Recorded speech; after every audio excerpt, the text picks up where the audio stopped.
look at the 2023 UPSC Mains questions that came in internal security, if you look carefully, one thing will be certain that out of all the questions that they are asking, the general trend is 4 questions per year in GS paper 3. Okay. And 1 question may be on current affair, but 3 questions are generally in the static category. Even the question in the current affair, you will be able to write. It's not that कि आपने अगर उसके बारे में कुछ नहीं पढ़ा, miss हो गया करंट अफेयर तो आप लिख ही नहीं पाओगे. अब जैसे फॉर एग्जांपल यहाँ पे क्वेश्चन है, give out the major sources of terror funding in India. This is one part. And efforts being made to curtail these sources. Second part. ये तो आराम से लिख सकते हैं. In the light of this, also discuss the aims and objective of No Money for Terror conference recently held at New Delhi in November. अब let's say आपने ये कॉन्फ्रेंस मिस कर दिया, बट इसका basic objective no money for terror conference, ये तो clear है. तो इसमें मनी लॉन्ड्रिंग, FATF का क्या रोल हो सकता है, you know, so how India can prevent that, basic तो कुछ लिख सकते हो. तो 3 पार्ट में से 2 पार्ट आप क्वेश्चन के फिर भी लिख पाओगे. तो हर साल ऐसा होता है कि इन जनरल क्वेश्चन जो है वो स्टैटिक के बेस पे आते हैं. अभी हम पहले वो एक क्लैरिफिकेशन कर लें. अगर करंट बेस आता है तो करंट बेस बहुत कम होता है. सेकेंडली, जो इसमें करंट अफेयर्स हैं इंटरनल सिक्योरिटी के अंदर, बहुत थोड़े होते हैं. On an average they are about 10 to 12 relevant current affairs for UPSC. वो हम आज इसी क्लास के अंदर डिस्कस कर लेंगे. ठीक है, तो वो आपको साथ में लेके जाने हैं. That is good for the enrichment and value addition of your answer itself. चाहे आपसे नहीं पूछा, लेकिन आपने कोशिश करना है कि वो करंट अफेयर्स रेलेवेंट प्लेसेस में आप ऐड कर पाओ. It's just like data we gather in economics, similarly in internal security. Let's say कि कोई पर्टिकुलर हमारे पास टेरर इंसिडेंट है, अब जैसे JNK में दोबारा से it's working out because of elections being there. इसी तरह से लेट्स से महाराष्ट्र के अंदर हमारे पास एक नए तरह का एक ऑर्डिनेंस स्ट्रक्चर, एक सिक्योरिटी स्ट्रक्चर क्रिएट करने की कोशिश कर रहे हैं, तो उसको इंटीग्रेट करने की कोशिश करनी. तो like that we will talk about that. Then बाकी के क्वेश्चंस देखिए. Winning of hearts and minds in terrorism affected areas is an essential step in restoring the trust of population. Discuss the measures adopted by the government in this respect as part of the conflict resolution in Jammu and Kashmir. So essentially government एक trust building activity कर रही है वहां पे. Prelims में भी पूछा था उन्होंने, अगर आपको याद हो तो. कौन सा प्रोग्राम चल रहा है जम्मू एंड कश्मीर में? ऑपरेशन सद्भावना. Yes. So उसी के ऊपर देखो मेंस में पूछा. It is generally the thing that every year's prelims is a reflection of mains and the mains is the reflection of prelims. तो इस तरह से चलता रहता है. ठीक है. Without naming Operation Sadbhavna, they are basically asked the same. Then the use of unmanned aerial vehicles by our adversaries across the borders to ferry arms and ammunition, drugs, etc. is a serious threat to the internal security. This is just the context. Now, what do you have to do? Comment on the measures being taken to tackle this. So 150 word. See, commentary is being asked. That means for and against. Are the measures enough, for example? Okay. So what technological things have been done? Have we done anything on the policy level? Yes. Have we been able to train the military forces enough to deal with them? Then, what are the internal security challenges being faced by India? अब ये सबसे मुश्किल question होते हैं in terms of justification, क्योंकि बहुत सारे internal security challenges हैं, है ना. तो क्योंकि जो भी सिलेबस में पढ़ते हैं, everything can be then talked about. So we have to just outline. We just have to make sure that we outline as many as we can in a structured manner without going haywire about writing about everything. Then give out the role of central intelligence and investigative agencies tasked to counter such threats. Now there are 2 parts to the question. अपने आप में पहला part ही बहुत बड़ा है, वो 250 word cover कर सकता है. तो हमने क्या करना है? We have to digress. We have to, just write maybe 5 points in the first part. Most of the answer will be here. At least 5 points for the second part also. We have to conserve. अगर आप balance करके भी चलो तो, ठीक है. तो इस तरह से क्वेश्चंस हैं.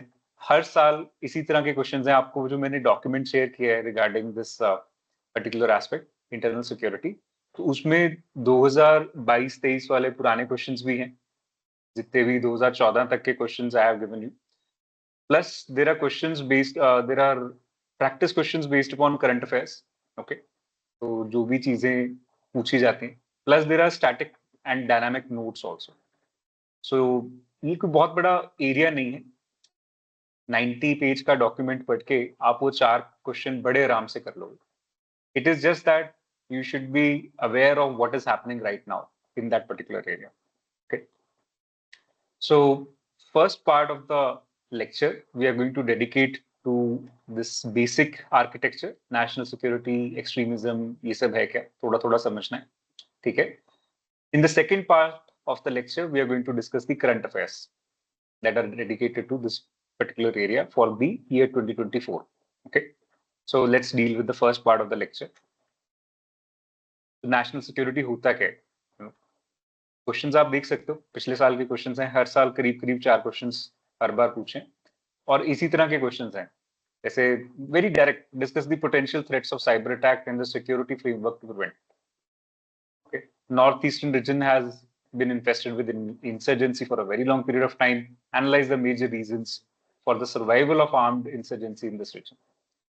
Very direct questions will be asked. जो आप पढ़ रहे हो उसी में से directly आपने लिखना. For example, human rights activists constantly highlight the view that Armed Forces Special Power Act is a draconian act leading to the cases of human rights abuses by security forces.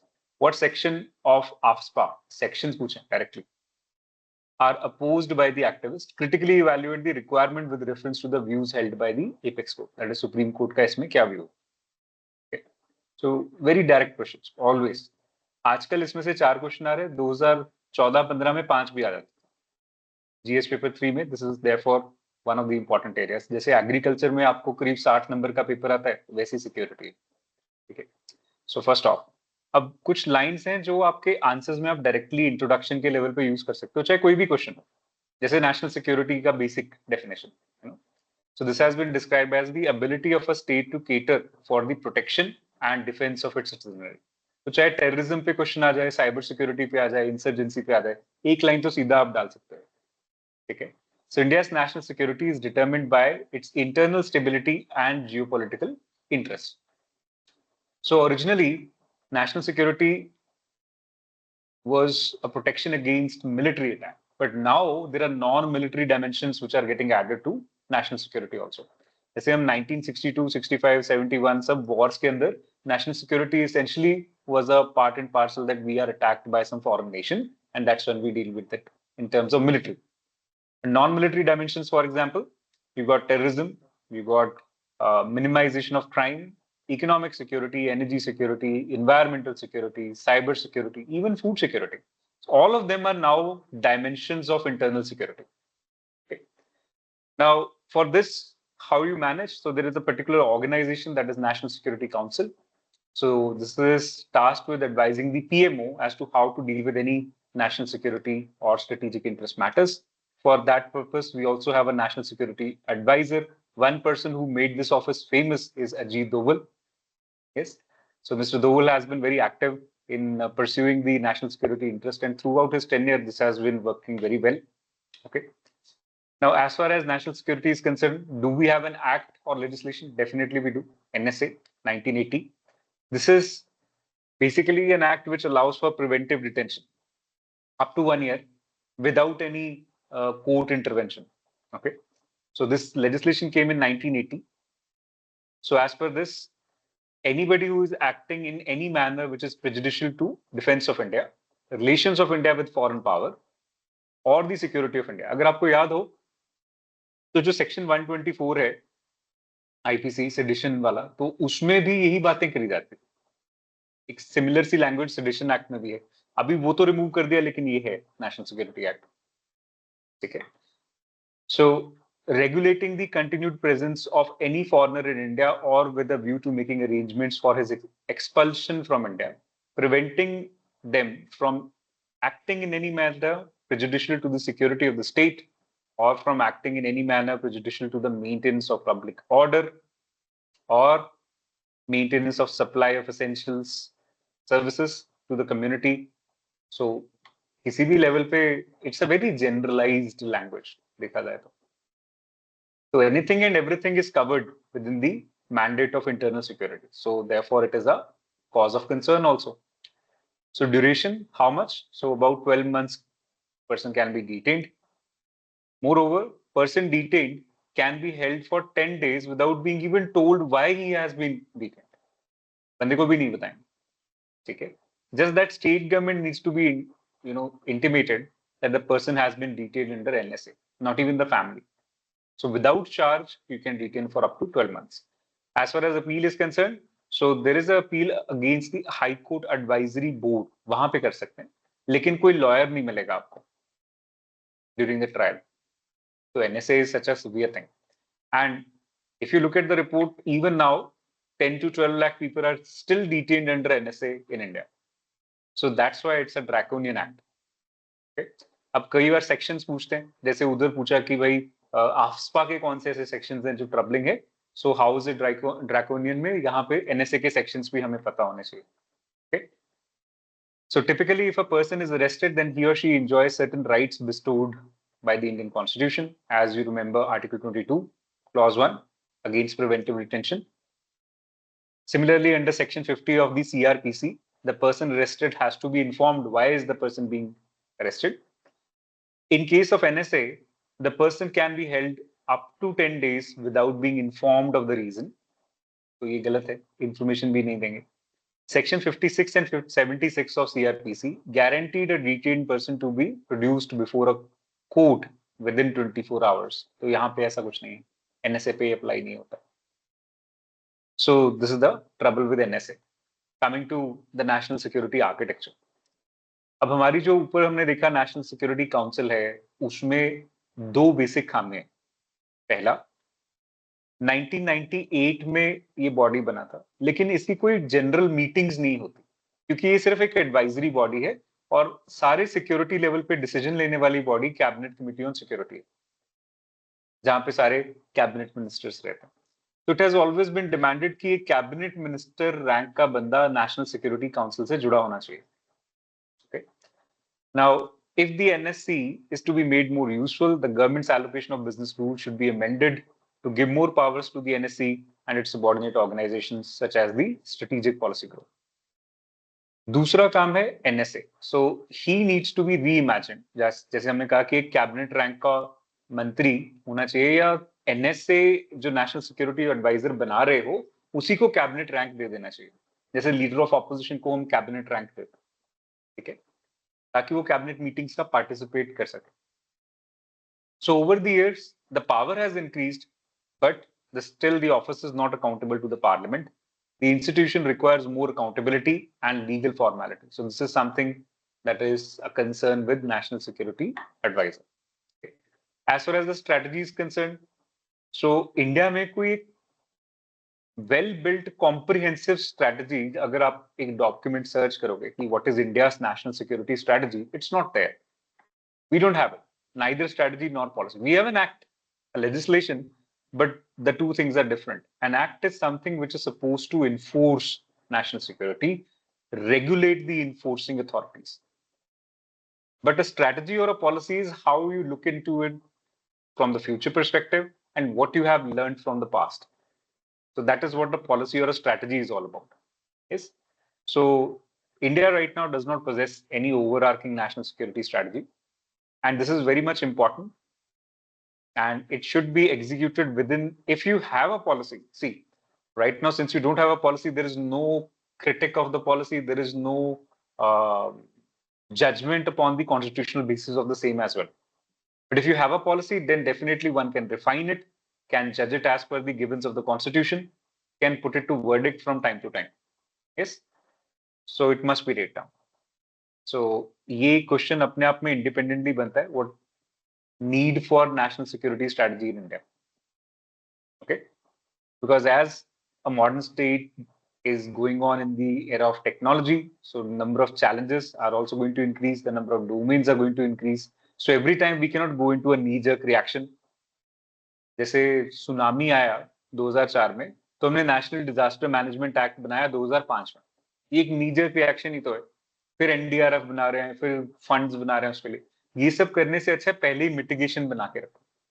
अभी से threats के ऊपर एक workout जरूरी है कि कौन कौन से नेशनल सिक्योरिटी थ्रेट्स हैं.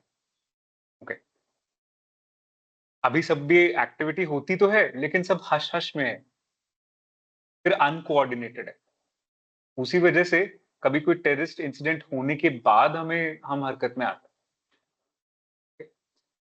Now, similarly, the vulnerability of our borders is linked to a large scale smuggling, contraband trade and everything. So उससे illicit drug network अपने आप में well built है इंडिया में. We lie between the golden triangle and the crescent. So एक तरफ पंजाब में drug का रैकेट चलता है, एक तरफ नॉर्थ ईस्ट में चलता है. So इन दोनों को डील करने की जरूरत है. फिर साइबर सिक्योरिटी अपने आप में एक इशू है. So today you got a lot of complex internal security threats working. They got a lot of relationship between the domestic as well as the foreign actors. Yes, so they got both the external affairs policy and the internal affairs policy at loggerjams. So therefore, we need to work a coordinated solution. That's why a national security strategy is important. इसको करना क्या होता है? कोई भी NSS बनता है तो. So first thing it has to do is enable the identification of critical infrastructure that may be vulnerable to cyber attacks. अगर नेशनल सिक्योरिटी स्ट्रेटजी है तो उसमें साइबर अटैक्स की बात आजकल सबसे इंपॉर्टेंट है. Okay, then development of human resources capable of identifying the attacks, protecting and restoring critical systems. जैसे आजकल हमारे जितने भी थर्मल पावर प्लांट्स हैं, न्यूक्लियर रिएक्टर्स हैं, everything is working upon some kind of software, and therefore even if it's a closed system software, it can be hacked, it can be destroyed. So इस वजह से we have to be very careful. So there is a trade-off between enhanced security and citizens' rights guaranteed by the Constitution, especially right to privacy. Okay, so this is again something that we need to deal with in the national security strategy. Ecological degradation and climate change have another threat towards the national security, and there may be direct consequences. For example, if a sea level rise is happening, then naval bases might get inundated, and we have to take care of it. We posting up our military on high altitude, so there also melting of glaciers is bound to happen, because whatever equipment you carry, it is going to produce some heat. Generators will be required. So glacial melt के साथ हम भी फिर direct associated हैं. Then another often neglected area is strategic communication. So strategic communication works in two ways. One is within government and one is government to citizen. So at both levels, this communication is supposed to happen. Channels of communication with the open public and channels of communication within the government. So this will happen only if you have a proper strategy in place. That, let's say a cyber attack happens. Now, all the government websites are hacked. What is the first step? Not just the government machinery, but also the people should know. Because people are also interacting with the government websites on a regular basis. So they should know what to do next. Whether just close the website, report to what authority, this is important. So we have to have a appellate authority concerned, जिसके पास सीधा एक mail जाना चाहिए या कुछ होना चाहिए. Other means of communication has to be there. Phone number, etc. Whatever network is working. Okay. Radio communication has to be established. Whatever. Outreach offices can be created. So आमतौर पे एक 100 नंबर पे पुलिस पे call करने के अलावा आपके पास कोई ऑप्शन नहीं है ना. और पुलिस सब तरह की चीजें नहीं हैंडल करती. हाँ, उसमें भी आजकल साइबर विंग बना रहे हैं धीरे धीरे, but they are very ill equipped as of now. Only some police organizations in India are equipped to a level of dealing with a localized cyber attack, or at least reporting a cyber attack. Okay. Then it is adversely impacted by spread of false news, social media, for example, fake campaigns. So how to deal with that? Then for India, right now, it needs to take a comprehensive approach encompassing domestic, external, and economic challenges along with ecological challenges. It has to highlight the interlinkages, create feedback loops among them, and on that basis formulate a coherent template of multidisciplinary or multi-sectoral interventions. So that is the job of a national security strategy. So that's why it's required.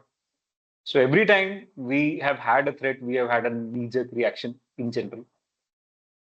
That's when the security architecture comes into play.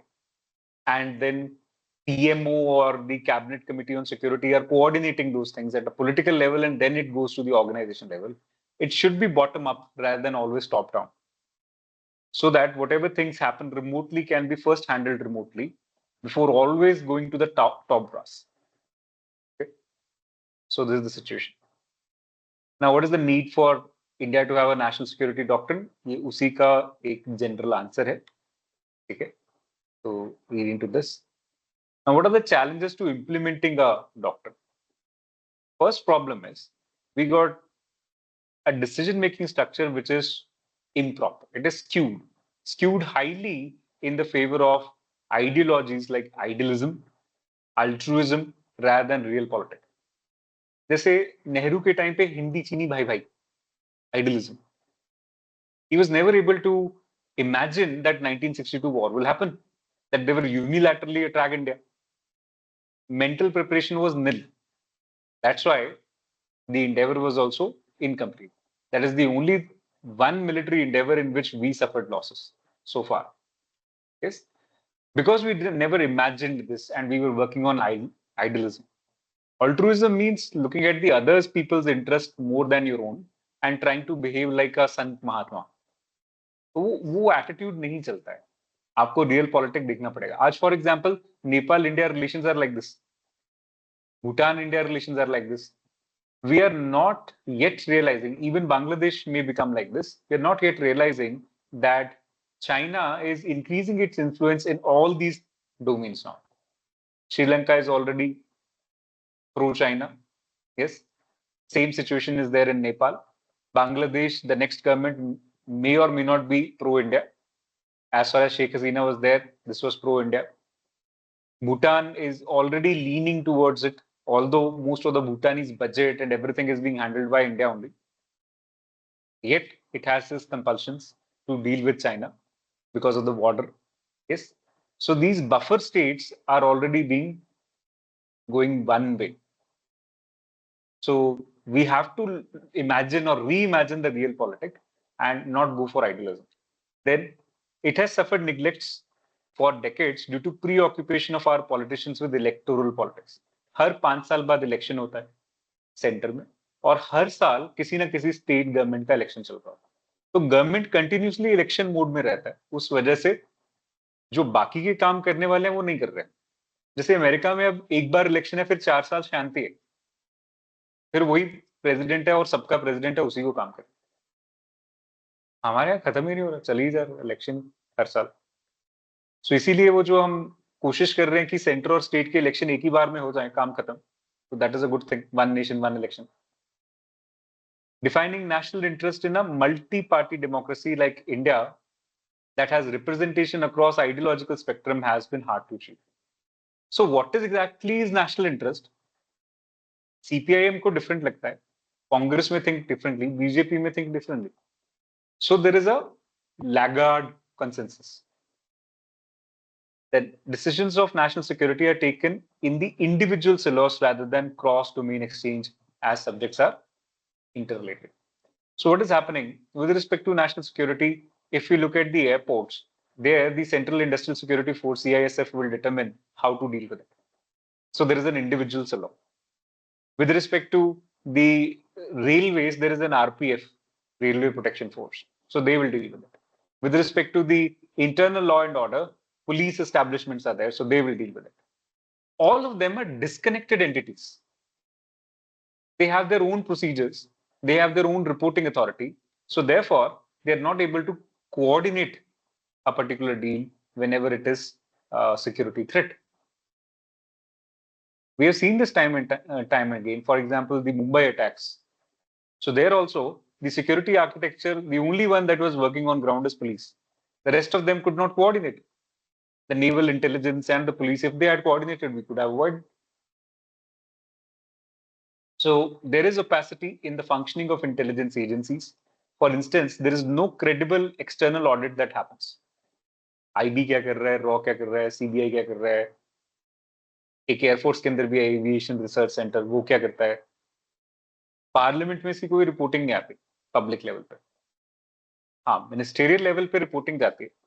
Ministerial level पे सारे decisions लिए जाते हैं, ऐसी बात नहीं है. Home ministry is involve, prime minister is involve, but then again it all happens in hush hush. If it can be brought to public knowledge, I'm not saying scrutiny, but at least knowledge, then some people like you or me or anybody who feels otherwise can at least express their concern that this is something which is lagging. If you've written an answer for UPSC और खुद कोई pattern the back दे रहे हो बड़ा अच्छा लिख लिया और बाद में नंबर नहीं आ रहे, तो कसूरवार कौन है? आप ही हो, आपने चेक ही नहीं कराया किसी को, है ना? सो यही सिचुएशन यहाँ पे भी. If nobody is scrutinizing us, then definitely there are going to be lingering problems and we will have knee-jerk reactions to those problems. So this is the problem. अब इसमें ये चीज मेंस के लिए बिल्कुल क्रैम करके जाए. 5 key areas in draft national security policy that Shyam Saran, who was the former chairman of the National Security Advisory Board, has prepared and handed over to the government in January 2015. ये कौन सी ऐसी 5 चीजें हैं जिनको हमेशा national security के part and parcel में होना चाहिए? So that is domestic, external security, military preparedness, economic security and ecological security. तो आपको 5 डायमेंशन से सोचना है. Second, strategic communication is of overarching importance. So we have to have a command, control, and communication center where each and every security agency must be a part of.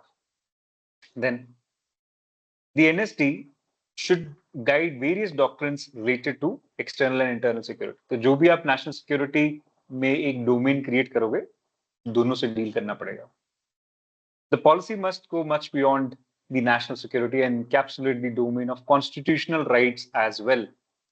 आमतौर पे हम हमेशा constitutional rights को ignore करके national security की बात करते हैं. जैसे National Security Act आपने देखा, AFSPA, UAPA, all of them.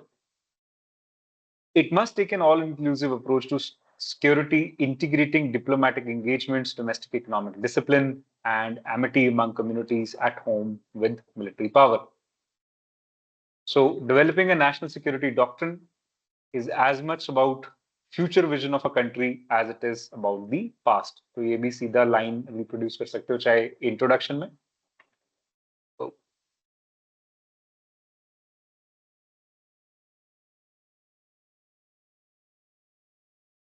Okay, audible again? Where did you miss me? Sakshi? So I think you were audible throughout only. Okay, fine. So there was a little disconnection, so I stopped. So developing national security doctrine, this is as much about the future vision as much it is about the past. We should learn from our mistakes and move on. That is the meaning of it. तो चाहे इसको आप introduction में use कीजिए चाहे conclusion में, something that is important for you. Okay. Now coming to internal security threats and vulnerabilities. अब जैसे 2023 का आपको क्वेश्चन देख रहे थे कि इंटरनल सिक्योरिटी चैलेंजेस इंडिया के है क्या, ठीक है? So these are the internal security challenges. So right now we got a fast-paced advancement in cyberspace, AI, biological vectors like COVID-19, autonomous air, land, sea mobility platforms, for example, drones, have phenomenally enhanced the internal security vulnerabilities to threats emanating not only from within but also from beyond national borders. अब चाहे तो पाकिस्तान से drug तस्करी या arms तस्करी के लिए drones आ रहे हैं, उनके ऊपर क्वेश्चन आया हो, चाहे जैसे, तो आप ये as it is you can use this.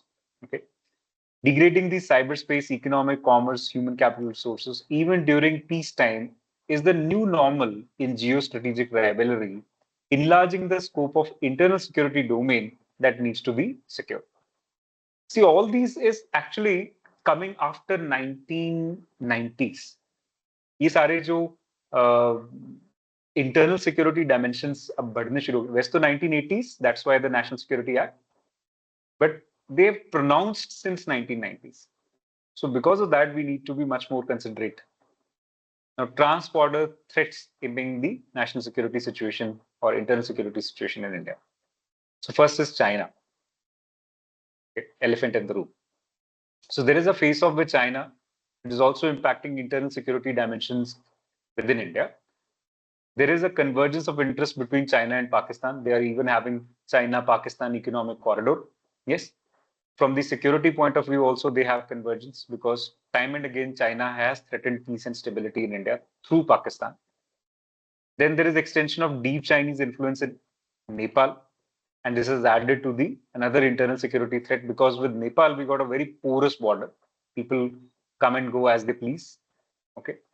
So the border is highly porous, lightly manned, enabling relatively easier cross-border movement of contraband, personnel, fake currency, arms and ammunition, anything. Indian diaspora has attained a substantial political influence in several countries, even America, Canada, and elsewhere. It also has its demerits when influential Indian origin individuals and organizations sympathetic towards the groups with separatist ideologies like Khalistan are able to prevail upon foreign leaders to issue statements tantamount to the interference in internal affairs of India. Canada is known for this. Trudeau administration. MNCs in the new age technology fields have potential to pose a threat to national security. N number of MNCs can do that, even if they are into a food business. So, especially in data security and cyberspace domains, and also by influencing the policies of their respective governments. Non-state organizations or actors, so they can be anarchists, fundamentalist ideologies. So, anybody who is against the secular credentials of India, they are also a potential threat to the peaceful internal security environment of the nation. So these are an array of threats at the internal security level.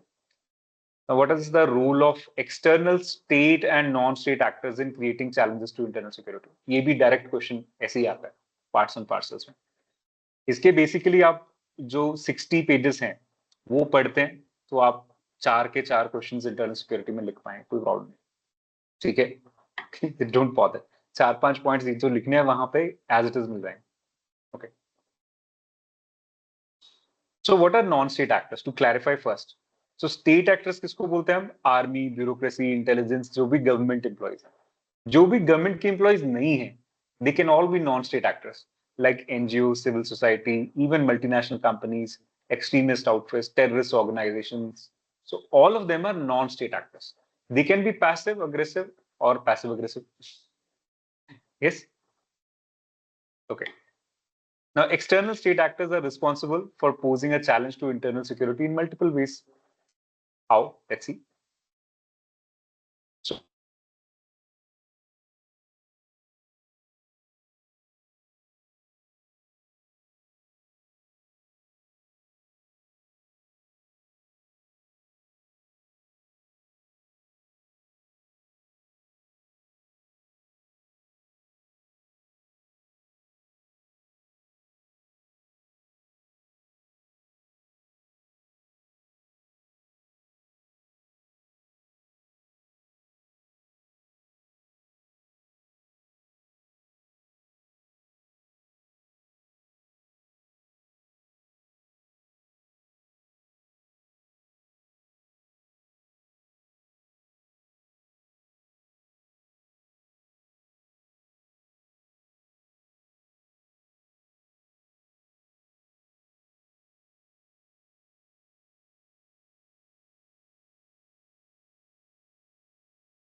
Hello everyone, am I audible?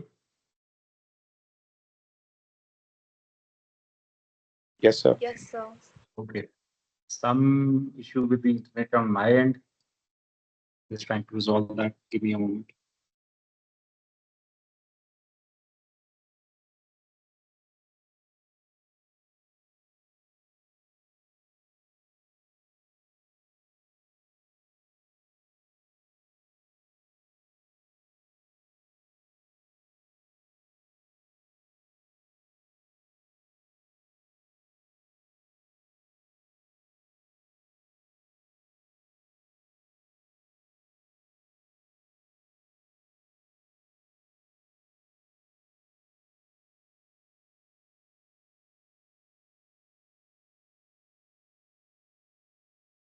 Okay. I think it's better now.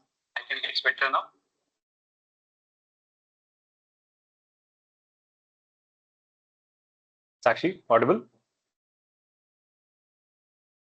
Yes, sir. Okay. So as I was saying, insurgency, terrorism, these are the ongoing aspects with non-state actors. Okay. So next area is Naxalism. The screen also visible? So as far as Naxalism is concerned, so there is a big spread of red corridor in Chhattisgarh, Jharkhand, West Bengal. वैसे तो इनका पहले extension south India तक था, लेकिन अभी ये 3 states में ज्यादा है. Drug trafficking. So there is inter and intra-state trafficking taking place in India because India lies between Golden Crescent and Golden Triangle. Golden Crescent route is Pakistan, Afghanistan and Iran. आजकल अफगानिस्तान में बहुत ज्यादा OPM extra पड़ी हुई है क्योंकि because of Taliban उनका trade relations उतने अच्छे नहीं रहे. ठीक है, तो ज्यादातर कंट्रीज तालिबान से ट्रेड करना नहीं चाहते. Because of that there is trouble. Then this is basically affecting Punjab. Then Golden Triangle, which is Laos, Myanmar, and Thailand, this is affecting the northeastern states. Then there is human trafficking. So children and women, maximum trafficking happens at Bangladesh and Nepal borders. Okay. Then counterfeit currency. So this is majorly emerging from Pakistan. अभी हम कोशिश किया था note replace करने का सब करने का, लेकिन नकली नोट फिर से वही आ गए हैं. Okay. Communalism. So propagandas are run and funded by enemy country and others non-state actors, especially through NGOs, civil society, to destabilize India by damaging the socio-religious fabrics and ensure that there are riots. Then there is cyber security. So recent cyber attacks by Legion, ATM skimming, or these are the examples. So then multiple websites they keep getting hacked into. So all these are major threats to India's national security architecture, which is going on. Another act we have for all these threats is Unlawful Activities Prevention Act 1967. इसको भी draconian बोलते हैं. क्यों बोलते हैं? देखिए. So UAPA, both Indian and foreign nationals can be charged. National Security Act में हम आमतौर पे Indian nationals की बात करते हैं. It will be applicable to the offenders in the same manner even if the crime is committed on a foreign land outside India. Under UAPA, the investigating agencies can file a charge sheet in a maximum of 6 months, 180 days, after the arrest, and the duration can be extended after intimating the court. So NSA में तो court को intimate 12 महीने के बाद भी कर सकते हो. 12 मंथ की अलाउड है, इधर 6 months. अब 2019 में इसमें recent amendment किया गया. So the act empowers the Director General of National Investigation Agency to grant approval of seizure or attachment of property when the case is investigated by said agency. तो कोई जैसे India में crime करके बाहर भाग गया तो उसकी पूरी प्रॉपर्टी सीज कर सकते हैं, चाहे इंडिया में छुपा हुआ कहीं. The act empowers the officers of NIA of the rank of inspector or above to investigate cases of terrorism in addition to those conducted by DSP or ACP or above the rank officer in state. It also included the provisions of designating an individual as a terrorist. पहले नहीं था. Who can be designated as a terrorist? This was not clearly mentioned. Now, Delhi High Court has defined the contours of UAPA a little bit further, what did I said? So in June 2021, delivering a judgment defining the contours of the otherwise vague Section 15 of UAPA. So it had laid down the following. What is that said? Principles क्या हैं? So section 15, 17 and 18. Section 15 basically talks about the offense as a terrorist act. किसको बोलना चाहिए terrorist act? Section 17 जो है, that talks about the punishment for raising funds for committing a terrorist act. तो अगर कोई terrorist act करता है तो क्या किया जा सकता है उसके against? Even funding के केस में. So 18 engrafts offense of punishment for conspiracy etc. to commit a terrorist act or any act preparatory to commit a terrorist act. So various sections are there. So terrorist acts should not be used lightly so as to trivialize them. First observation. Second, terrorist activity is that which travels beyond the capacity of law enforcement agencies to deal with under the ordinary penal law. ये supreme court का भी decision था. उसमें ये कहा गया कि अगर कुछ चीज सीआरपीसी, आईपीसी, सीपीसी से डील हो सकता है तो वो टेररिस्ट एक्ट नहीं है. अगर उसमें डील नहीं हो रहा तो फिर तुम जाओ टेररिस्ट एक्ट के ऊपर. Now, the next areas are particular in their nature. So, extremism क्या होता है, insurgency क्या होता है, terrorism क्या होता है, तो उनके ऊपर बात करेंगे. So, let's deal with that. So, what is extremism? So, this is an ideology considered to be far outside the mainstream attitudes of a society or to violate common moral standards. So, that is extremism. ये ideology है. अब इसको use कैसे करेंगे वो अलग बात. कुछ लोग वायलेंट एक्सट्रीमिज्म में जाएंगे, कुछ जनरली थ्रू पैसिव एक्सट्रीमिज्म के थ्रू जाएंगे. So it means an ideology deflected from the mainstream of common moral standards, which can be perceived as good or bad, depending upon the political or philosophical values. An insurgency is a violent armed rebellion against the authority. So extremism और insurgency में फर्क है. When those taking part in a rebellion are not recognized as belligerents or lawful combatants. Now, left-wing extremism क्या है? Left means जो government के against है. Left और राइट की आइडियोलॉजी तो वहीं से आई ब्रिटिश पार्लियामेंट से. जो ऑपोजिशन बेंचेस हैं ब्रिटिश पार्लियामेंट में they seek towards the left and जो ट्रेजरी बेंचेस हैं they seek towards the right. So from that comes the left wing and right wing. अब left wing extremism means something that is against the government. Okay. So this was recent. So review meeting हुआ था on left wing extremism. तो उन्होंने कहा कि थोड़ा कम तो हुआ है. ऐसा एक अप्रोच आया था. So still it remains a major internal security threat in India. तो इसमें है क्या? So these are the groups that try to bring change through violent revolutions. They are against democratic institutions and use violence to subvert the democratic process at the ground level. They prevent the developmental process in the least developing regions of the country. So recently in April 2021, a combing operation in Ikkulgunda region of Bastar, Chhattisgarh went terribly wrong, resulted in death of 22 security personnel and many more were wounded. So left wing extremist के साथ कुछ ना कुछ चलता रहता है violence. तो एक आधा इंसिडेंट्स जो मेजर है वो आपको पेपर में साइट करना होगा. ठीक है. Tragic incident is a major setback to India's internal security capability at many levels and highlights the challenges of that LWE continues to pose. India has been dealing with three variants of internal security challenges for decades.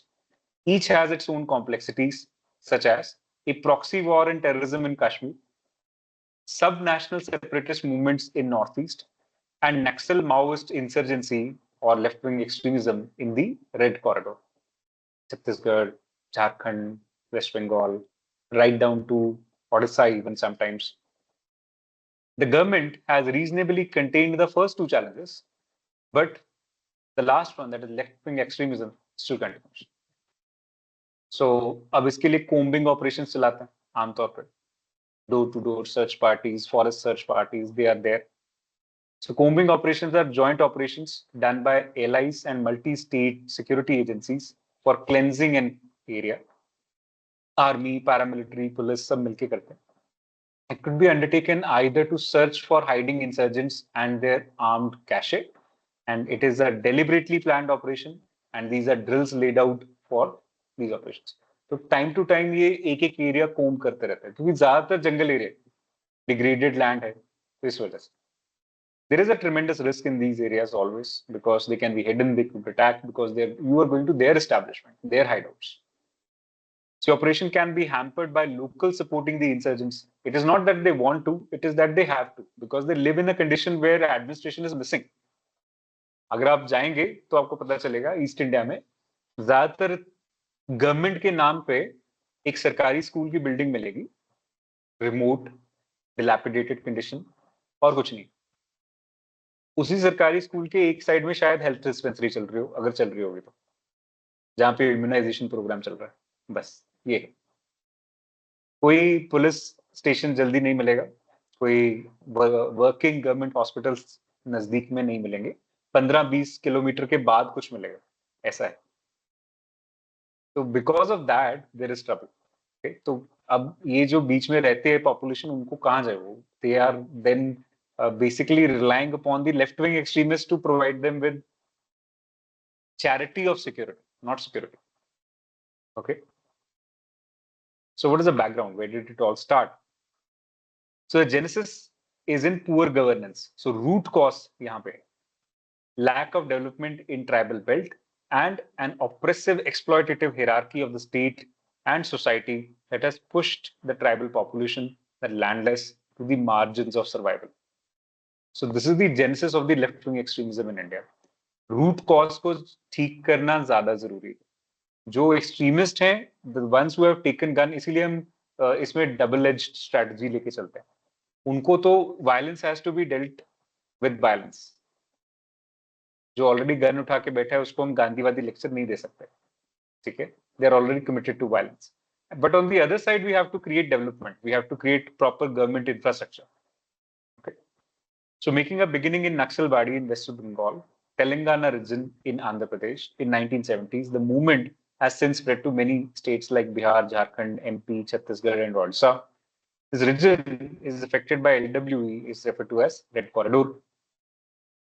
Associated LWE groups कौन-कौन से हैं?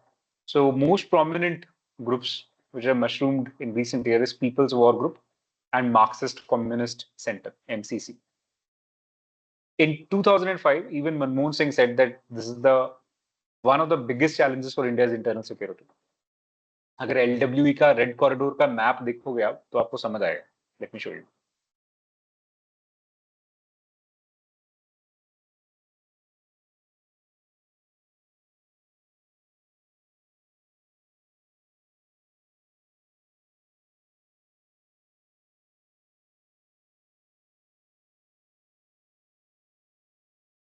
So this is the map. It stretches across the country. Almost these many states are involved in this.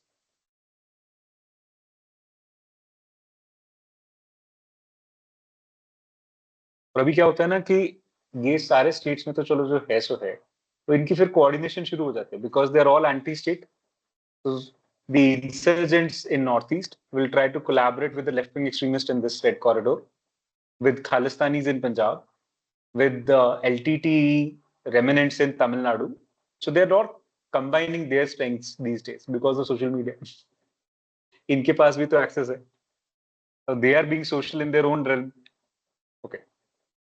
Now, what are the issues related to dealing with this LW? First is leadership issue. So in current scenario, barring a few exceptions, many of the senior police officers of IPS cadre who parachuted into central police forces at senior ranks have little or no platoon or battalion experience. They come from UPSC, you will go, for example, as an IPS. And then these IPS officers will land in the LWE area. Basic minimal training hota hai, how to operate a rifle, how to kill. Basic minimum training है क्योंकि they are not military people. Their job is law enforcement. Their job is not basically to do military combing operations or anything like that. Something that they learn on field. Okay. So by training the police officers is expected to be a competent superintendent and to maintain law and order. This is not the skill set that is relevant when an officer has to command and lead his men into insurgency operations. So this has led to armed personal casualties, and in the last 3 decades, more than 15,000 people have lost their lives, including many of the IPS cadre. because you have to fight from the front. Okay. Recruiting tribal youths. So it is not ideology and revolutionary zeal that is driving the people who are engaged in LWE. Their main activity is extortion.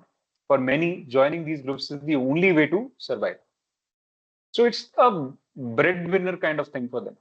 Like it became in J&K कि आपको employment तो मिल नहीं रहा क्योंकि कोई investment नहीं, कोई industry नहीं, कुछ नहीं. तो इस वजह से क्या करो, टेररिज्म ज्वाइन कर लो, एटलीस्ट आपके घर का खर्चा तो चलेगा. ये हो रहा है. Threatening democracy. So they resort to violence through their guerrilla tactics, attempt to set up their own government in local panchayats. और इसका तो ट्रेडिशन है हमारे पास 1921 onward, non cooperation movement, Ballia सरकार, चित्तू पांडे, एक्सेट्रा एक्सेट्रा, ये सब है ना. Okay. Now right now there incidents, they are declining in number. जैसे पहले अगर 2200 इंसिडेंट है तो अभी 600-700 इंसिडेंट हो रहे होंगे, 800 हो रहे होंगे. बट क्या ये कम है? नहीं. ठीक है. Now, what is the government strategy into this? So there is something called समाधान doctrine. तो ये आपको means के लिए याद रखना है क्योंकि government strategy आमतौर पे पूछते हैं. ठीक है. तो समाधान first is smart leadership, aggressive strategy, motivation and training, actionable intelligence, dashboard based KPIs, that is key performance indicators or result areas. ये हम किसके हिसाब से देखें कि इंसर्जेंसी ठीक चल रही है, नहीं चल रही है. Okay. Then harnessing technology action plan for each theater. So theater means a particular area in which they are going to operate, and no access to financing. Basically, we have to limit their access to finance, the left-wing extremists. So the national strategy to counter LWE was formed in 2015 as a multi-pronged approach to combat this particular issue. Now, the main aim was to ensure participatory governance and protection of the rights of the local tribals in this particular area. Intelligence sharing and raising of a separate 66 Indian Reserved Battalion was done by the government to curb the menace of LWE organization. So basically हमने ये काम किया. एक समाधान doctrine है जिसके basis पे हम ऑपरेट करते हैं. एक नेशनल स्ट्रेटजी फॉर LWE है 2015 और 66 इंडियन रिजर्व बटालियंस हैं यहाँ पे आम जनता को इंक्लूड करके जो फाइट करते हैं LWE. तो लोकल पॉपुलेशन में से ही क्रिएट किया. Now, development of LWE affected areas. This is the second strategy. क्योंकि एक तरफ तो आपको arms and ammunition have to be fought likewise, but this is the second thing because this is the root cause. So special central assistance for filling critical gaps in public infrastructure, like I talked to you about police stations, hospitals, schools. ये सब होगा तो लोग engaged रहेंगे, अपने काम करेंगे. ठीक है. Then road connectivity projects. चाहे वो प्रधानमंत्री ग्रामीण सड़क योजना है, चाहे जैसे भी, तो road connectivity is an important aspect. Skill development. So for construction of 47 ITIs and 68 skill development centres funding दिया गया. Education initiative. So you got केंद्रीय विद्यालय, Jawahar Navodaya Vidyalaya. So wherever they are not present, you have to open it. Or Eklavya model of schools. These are residential schools for scheduled tribe. So this is very good initiative. Since 2018-19 budget, this is going on. Installation of mobile towers for telecom connectivity because ज़्यादातर जंगल area है तो उधर गड़बड़ होता है. Financial inclusion, so we need to have banking facilities within 5 kilometers to all citizens residing in LWE affected areas. तो ये है basic, ताकि लोगों को एटलीस्ट नॉर्मल फील हो. This is to normalize and that's to deal with the threat. तो इसलिए ये double edged strategy है, इसको याद रखना गवर्नमेंट स्ट्रेटजी को. One is military, other is development. Okay. So what do you do as a way forward? As a way forward, progressive work in terms of development has to continue. We have to create educational employment opportunities ताकि लोगों को mainstream किया जा सके. One. Paramilitary reforms are the second thing. So the Kargil Review Committee report noted that in the wake of internal security challenges that the country faces, role and task of paramilitary forces have to be restructured, particularly in reference to command and control and leadership functions. Cooperative federalism. So state governments उनको भी साथ में लेके चलना है. India के security architecture में आमतौर पे central government prevails. Okay. So they have to cooperate, both the federal and state governments. Then modernizing police. See, police reforms are a pending subject in India for a very long period of time now. So there has to be some emphasis on their capacity building, their modernization, their equipment, their training. Most of the police is today constabulary. सबसे बड़ी problem ये है कि 3/4 हमारी जो police है वो constabulary है और बचा 1/4 ऑफिसर्स, ठीक है। और जो कॉन्स्टेबलरी है उसी के साथ सारी पब्लिक डीलिंग है। ऑफिसर रैंक के बंदे के साथ पब्लिक डीलिंग ही बहुत कम है। अब constabulary is underpaid, overworked and under motivated to give you a good service. तो ऐसे ऑफिसर्स या तो आप उनकी पे बढ़ाइए, रैंकिंग बढ़ाइए, थोड़ा उनको रिलैक्सेशन टाइमलाइन दीजिए। हर एक सेक्टर के अंदर हम एक बंदे से एक्सपेक्ट करते हैं कि वो 8 घंटे काम करे, लेकिन पुलिस में एक्सपेक्टेशन है कि 24 घंटे काम करे। कोई सोने का टाइम नहीं, जब भी आपको रात को बुला लिया जाएगा, साहब बुला रहे हैं चलो पुलिस स्टेशन, ये होता है। चाहे आप मुंशी हो थाने के, मुंशी मीन्स जो बंदा सिर्फ एक फाइल वर्क कर रहा है, चाहे आप एक्टिव कॉन्स्टेबलरी हो, चाहे कुछ भी हो, any and every time you may be called into action. So because of that, there are major troubles and there is always a shortage of workforce. For one thana, if you need 50 people, you have 15 or 10. So this is a trouble. Then marginalization of left-wing extremist groups. So states also need to adopt a focused, time-bound approach to completely eliminate LWE groups and ensure all-round left-wing. आप बहुत देर तक allow नहीं कर सकते LWE को sustain करना as an armed rebellion. Nip it in the bud is the basic thing. तो जैसे ही शुरू हो रहा है किसी पर्टिकुलर एरिया में, वहीं बिल्कुल खत्म करना जरूरी है।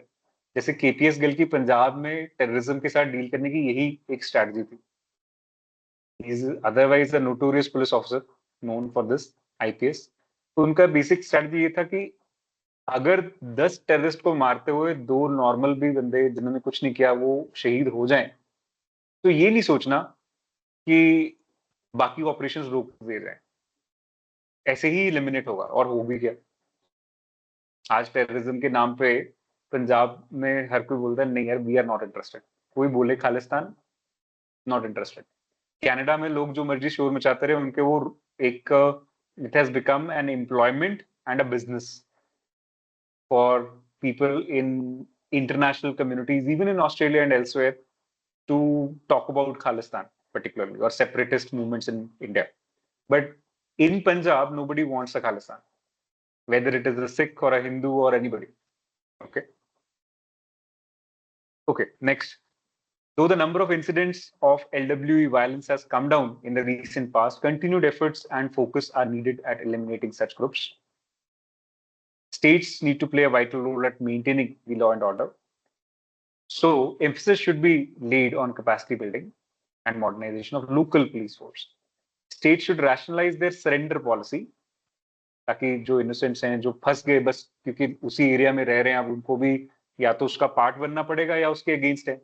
अगेंस्ट है तो अपने आप को डिफेंड कर नहीं पा रहे, तो एक टिपिकल सी सिचुएशन में फंस जाता है। तो इसलिए need to have a surrender policy also, and it is working well. States also need to adopt a focused time-bound approach because development has to take precedence. वो तभी हो पाएगा जब threats eliminate होंगे. For a holistic last-mile development of New India, it is necessary to get rid of the menace of such radicalized groups, and the synergized efforts of the center and states are crucial in achieving the same. So this is a general conclusion of these topics. हमेशा federalism के ऊपर focus करना है, development के ऊपर focus करना है towards the conclusion. Because any kind of violence can be dealt through organization, infrastructure, and security establishments.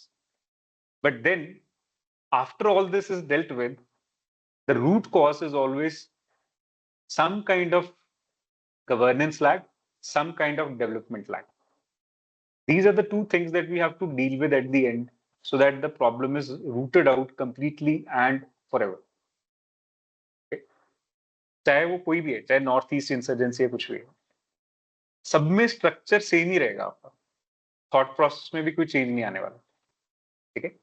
North east insurgency देखिए, so north east India, as you know, 7 sisters. Right now there are 8 states there. It is linked with India's heartland through just 21 kilometers. It's called a chicken neck corridor. It's called Siliguri corridor otherwise, and this was created by Radcliffe Line Britishers ने जानबूझ के ऐसा किया, वो सोच रहे थे कि बाकी सारा ब्रिटिश इंडिया फ्री हो जाएगा, लेकिन एक ये वाला एरिया नॉर्थ ईस्ट का हम अपने पास रख लेंगे।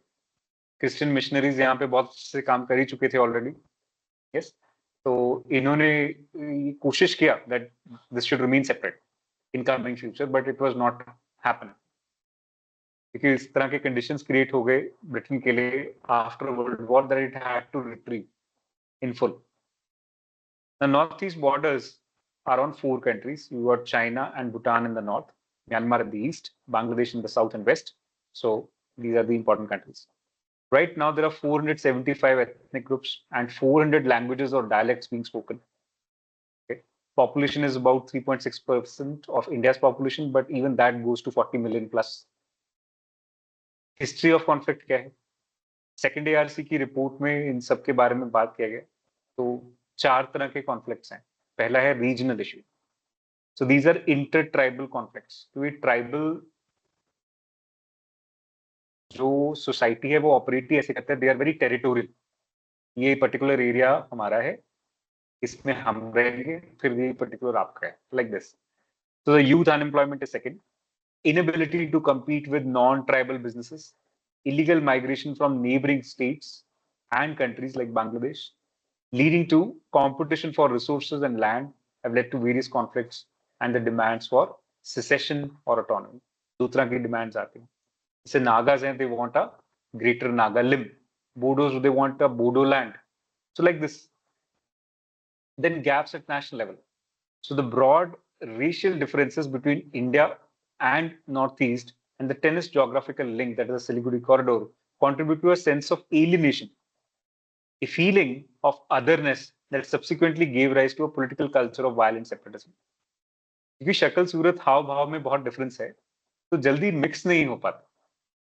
नॉर्थ ईस्ट के स्टूडेंट्स जो दिल्ली में, चंडीगढ़ में यूनिवर्सिटीज में पढ़ भी रहे, they have their own groups and very less mix up is happening. This has been another reason for, a kind of a cultural violence, okay? Alienation. Then ethnic tensions. Even Delhi high court में ये case गया, Delhi university में जो vocabulary use थी north east को represent करने के लिए, दैट वाज चिंका, चिंकी ऐसे बोलते थे। तो उन्होंने, Delhi high court took a very strong stand of this, that even if somebody uses this vocabulary, चिंका मीन्स चाइना का, है ना? तो अगर कोई ऐसी वोकैबुलरी भी यूज करता है तो then they have to be jailed, punished, fined, everything. So this was considered as a derogatory term. How can you call an Indian national a Chinese national? It was taken in this sense. So this is something, stereotyping has to end. Okay. And ethnic tension. So Northeast India is a home to more than 50 ethnic rebel groups. Number of ethnic groups तो हमने देख लिया, 400 plus हैं. Ethnic rebel groups, few demanding complete secession from India, others fighting for ethnic identities and homelands, and some running the insurgency on an industry to spend easy money without any political ideology. उनका कुछ लेना देना नहीं है कि क्या tribal identity है या क्या है, उनको सिर्फ पैसा बनाना है इंसर्जेंसी, चाहे वो चाइना से बना लें चाहे इंडिया से बना लें।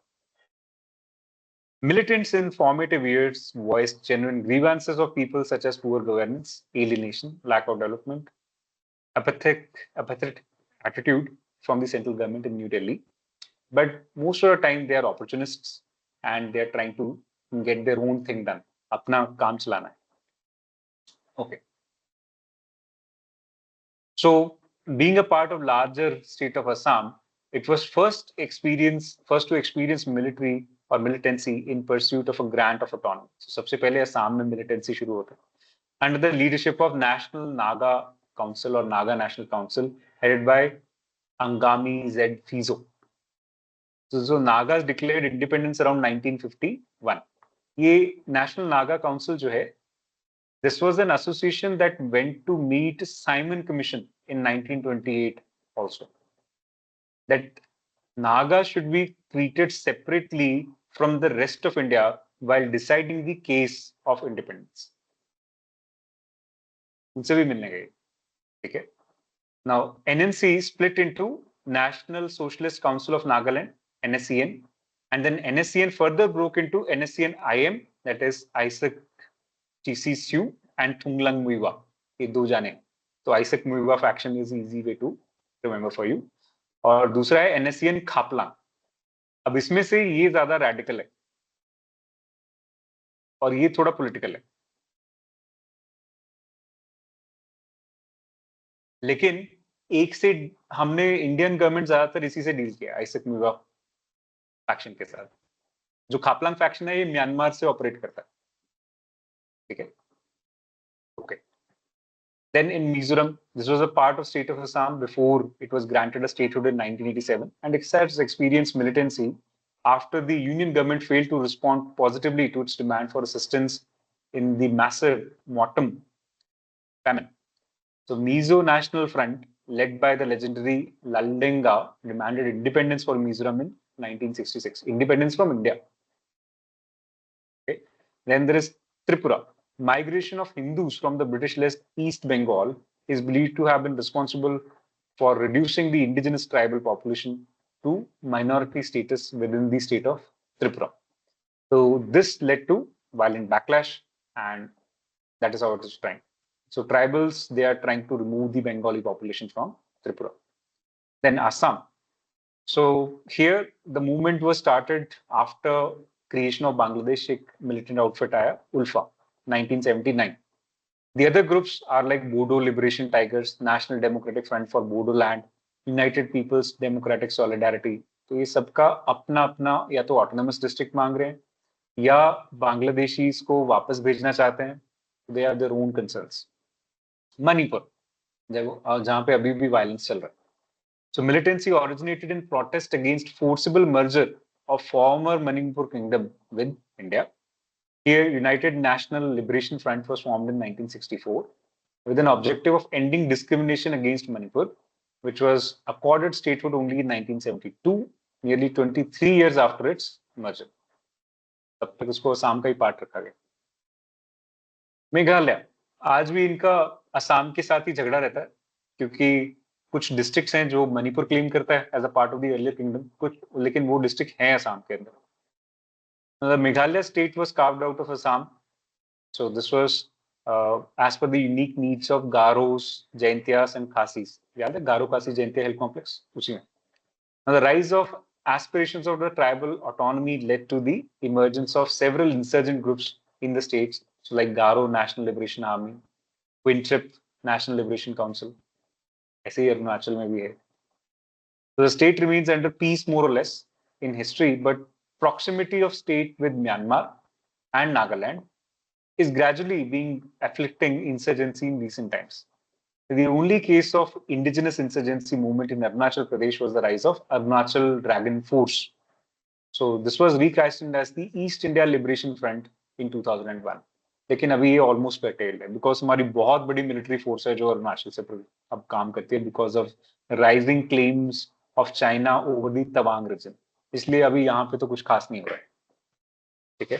2001 के बाद we have a huge deployment there. Now military operations and AFSPA, Armed Forces Special Powers Act. Basically, Army Act allows military to operate on the borders.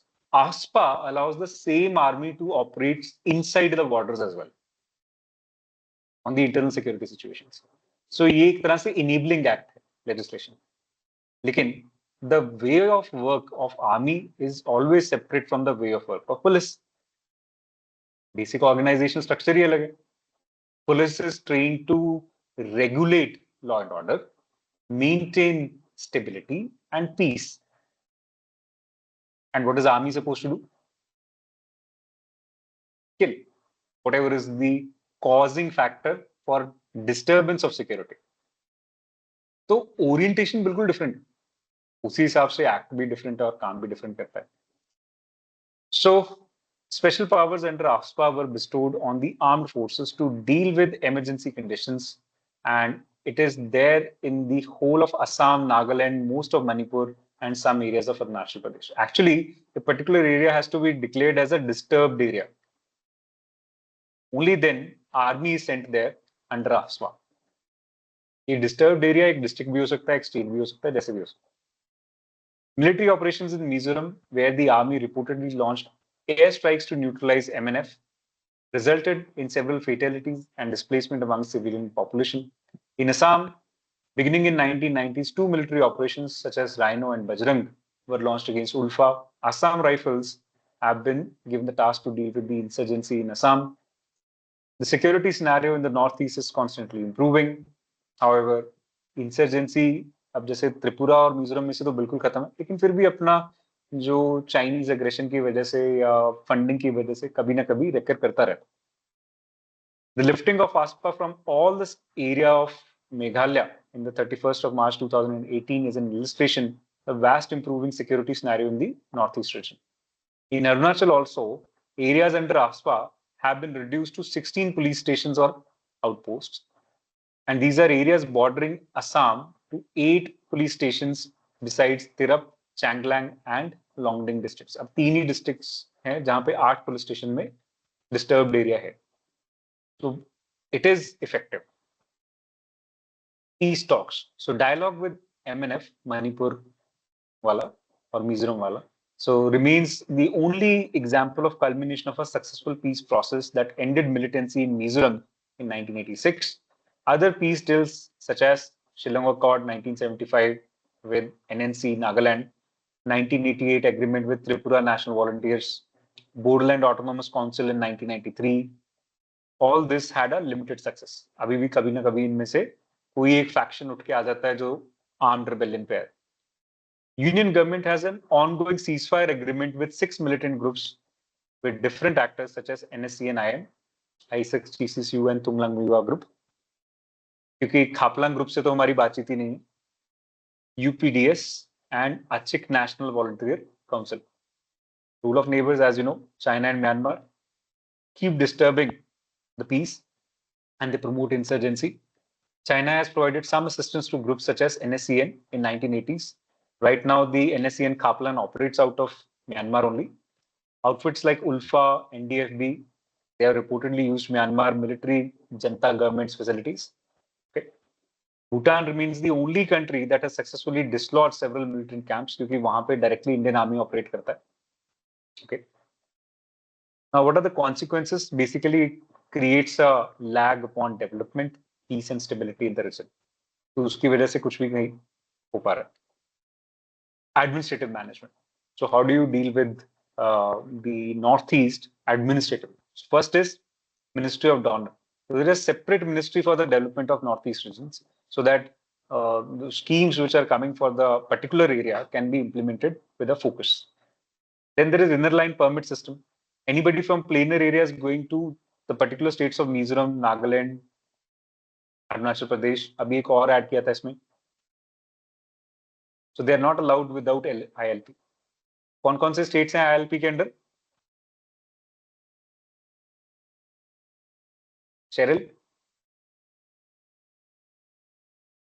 एक स्टेट हमें recently inner line permit area में add हुआ है, तो वो कौन सा state है? साक्षी, विनायक, त्रिपुरा और मणिपुर और व्हाट?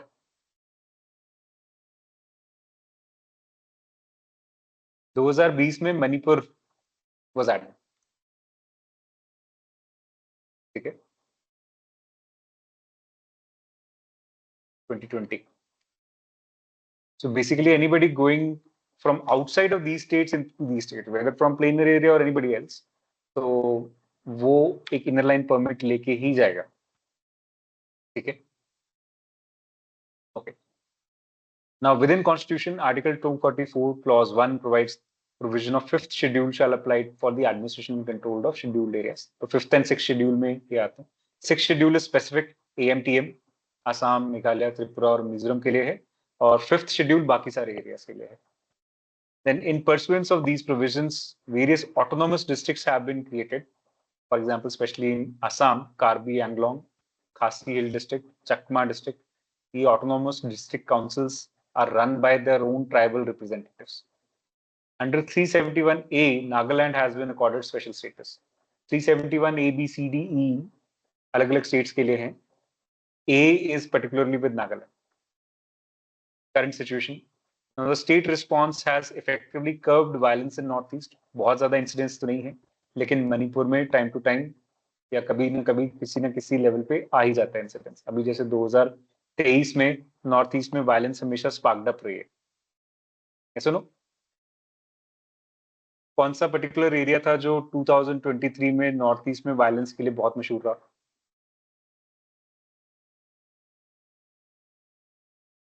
करंट अफेयर्स तो पढ़ ही रहे हो आप लोग. मणिपुर. इवन आईएलपी में ऐड करने का कारण भी यही था. तो May 2023, that is where ethnic violence erupted in Manipur between the Metis, which are basically in the Imphal Valley, and the Kuki-Zo tribal community. ये surrounding areas में है, hill region पे रहते. तो करीब up till May 2021, 3rd May के दिन ही, जिस दिन मेजर वायलेंस होता है, 60,000 के आसपास लोग इसमें हर्ट हुए और 200-300 के आसपास मरे एक दिन में. About 5,000 houses were gutted, burnt, and various religious structures, जितने भी मंदिर थे, करीब 400 मंदिर तोड़े गए, चर्चेस तोड़े गए, सब. So the unofficial figures तो इससे भी ज्यादा है, ये official figures हैं, ठीक है. और अभी affirmative action जो इसके ऊपर सेंट्रल गवर्नमेंट ने लिया, even supreme court talked about this, तो वो बेसिकली किस वजह से सारी लड़ाई हो रही थी? मई में 3rd मई को ये इंसिडेंट्स क्यों हुआ? लिख लीजिए अपने पास, मुझे लगता है ये बेसिक इंफॉर्मेशन चाहिए होगी, यहाँ पे ऐड कर लीजिए. On 14th April 2023, the Supreme Court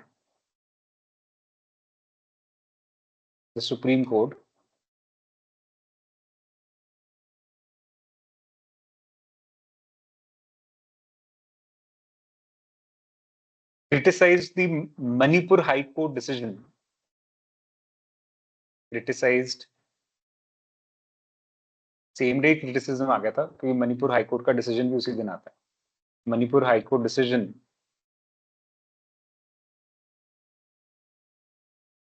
which ordered the state government to send a recommendation. Ordered state government to send a recommendation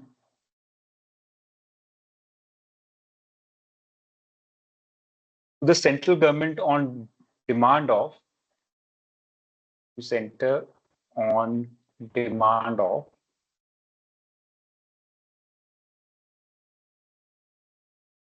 scheduled tribe status for valley-based Methi community. ST status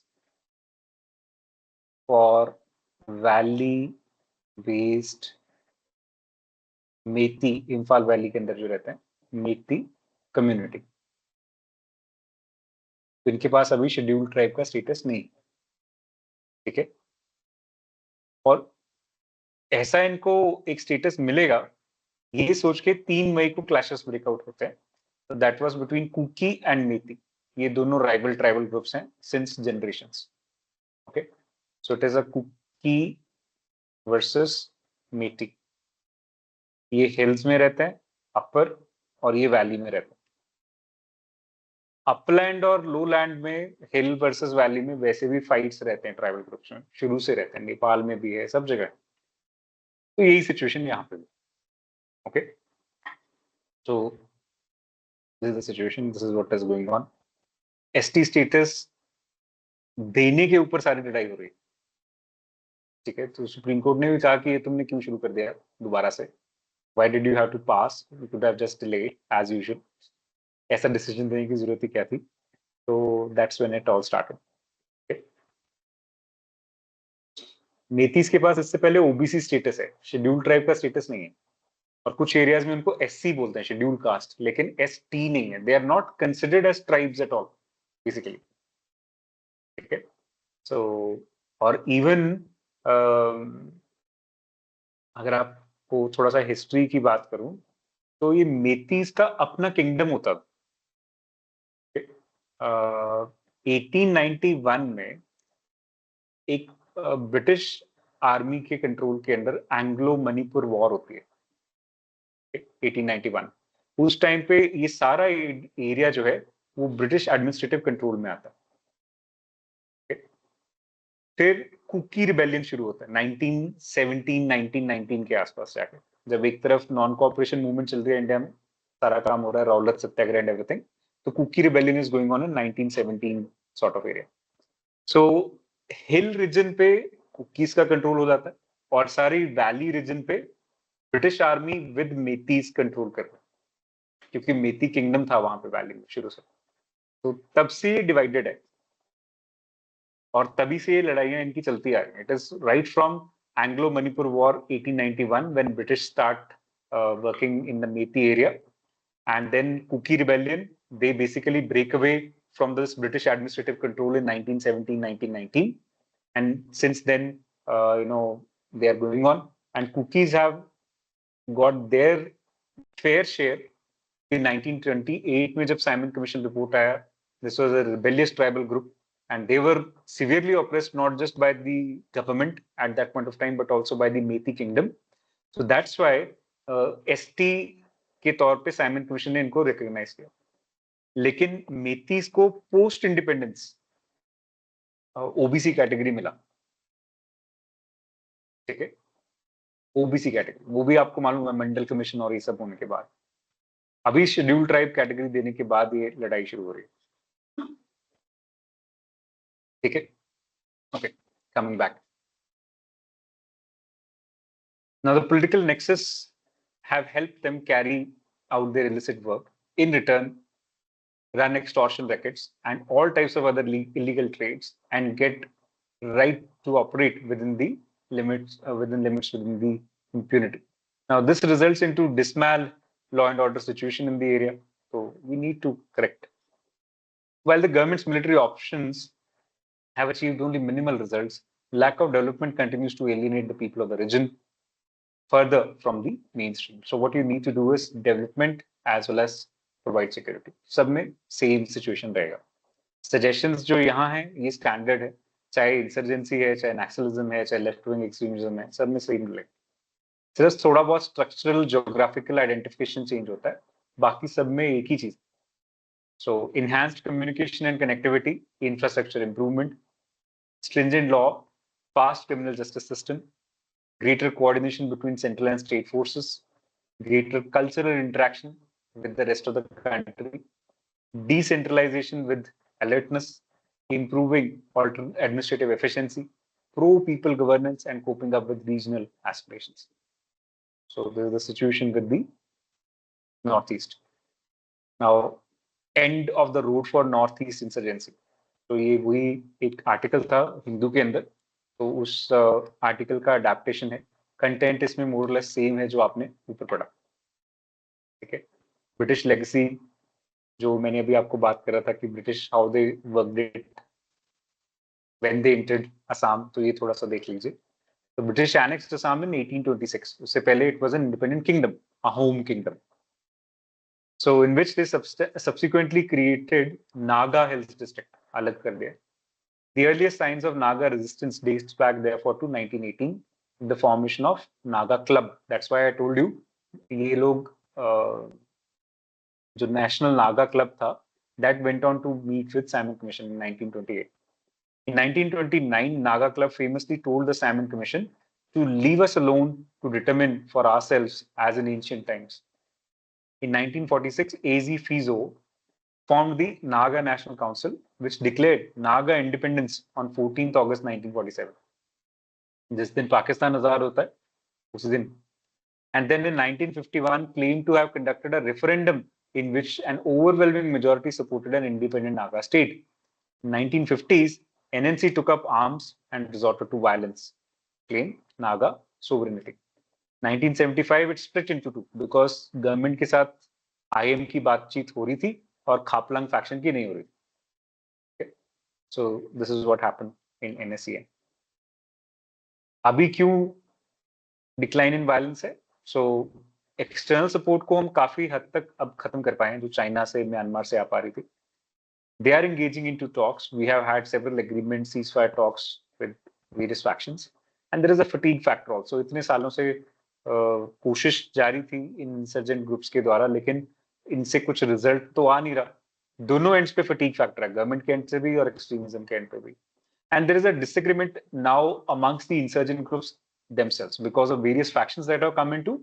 Some of them want peace because they are tired of the violence in the area for a very long period of time, and therefore lack of development and opportunities for the next generations. And some of them still want to continue with the rebellion because that's all they know about. Okay. So, for example, Naga Agreement in 2015. So Nagas have now reached a common understanding with the government that boundaries of the states will not be touched. नहीं तो ये हमेशा क्या चाहते हैं, greater Naga लिम, जिसमें Myanmar का भी कुछ एरिया आ रहा था। Initially, Nagas had struck the idea of unification of Naga inhabited areas, that is Greater Naga Limb, resolutely maintaining their stand of no integration, no solution. The NSC and IM have been fighting for Greater Nagaland or Nagalim, and it wants to extend Nagaland's border by including Naga-dominated areas in Assam, Manipur, Arunachal Pradesh to unite 1.2 million Nagas. So under 371A, there was a special status accorded to Naga inhabited areas. So this could also be extended to Manipur, Assam, and Arunachal Pradesh. This was the agreement that we reached to. Way forward, we have to enhance connectivity, continue vigilance, because China, Myanmar, they can again lead to violence there. Addressing people's aspiration, because that's the key, and ending corrupt nexus, forward-looking policy, greater integration. North east के लिए ये basic strategy है, कुछ भी आपको question आता है। Okay, then अब ये insurgency north east India is similar, you can just go through it. ये डिफरेंट आर्टिकल्स हैं जो इस पे आते रहे, तो हमने उसको सबको एक जगह डिटेल कर लिया। Left wing extremism you just studied, so here also थोड़ा बैकग्राउंड इंफॉर्मेशन है और कंसर्न्स है कि क्यों ज्यादा बढ़ रहा था। So inequitable development we have covered, displacement of people we have covered, discrimination against the tribals. Okay, क्या करने की जरूरत है? So just go through that. कहाँ पे ज़्यादा चल रहा है? So this is an entire article covering the left-wing extremism. Women cadre, उसका क्या रोल है? This is just an passing article. इसके ऊपर बहुत ज़्यादा stress लेने की जरूरत नहीं है. Okay, then rise of women cadre in left-wing extremism, because what else to do? This was the basic concern. Fine. So this is for your self-study. जो left-wing extremism के साथ related initiatives हैं. Even the reasons that sustain insurgency in Northeast India, even today they are working. Why? Because there is a sense of isolation, deprivation, exploitation. There are demographic changes. Now people who are refugees coming from Bangladesh or East Pakistan back in the day, so they have led to a demographic challenge there. They are now in majority, they are in government, they are a big business. So that's why there is trouble. Lack of economic development, because if everybody's basic needs are met, they don't generally rebel. So even that is getting curtailed. Then internal displacement. So right now, about 8 lakh people have been internally displaced because of the ethnic conflicts and external support from China and Pakistan. Okay. So study this, and next thing that we will work upon is terrorism, cyber terrorism and all that. Okay, तो उन topics पे कल बात करेंगे, और इसके जो question answers हैं और जो करंट अफेयर्स हैं वो भी नेक्स्ट पार्ट ऑफ लेक्चर में वर्कआउट होगा. So this is the area that we have to deal with tomorrow: terrorism, militancy in J&K, nuclear doctrine, and then the small areas like drug trafficking, border management, cyber security, क्योंकि इन पे direct questions आते हैं. जैसे border management के ऊपर आप देखोगे last year के क्वेश्चंस, तो they have directly asked at least 3 to 4 times. Okay, so will continue with it. आज के लिए इतना काफी है. इसके ऊपर जो क्वेश्चन आंसर्स आपने देखे 2023 वाले, 2024 वाले, और जो टॉपिक्स पढ़ चुके हो उनके ऊपर रिलेटेड क्वेश्चंस नीचे गिवन है. So start practicing that. Okay, so that's it. Thank you, take care, see you tomorrow. Thank you, sir. Thank you, sir.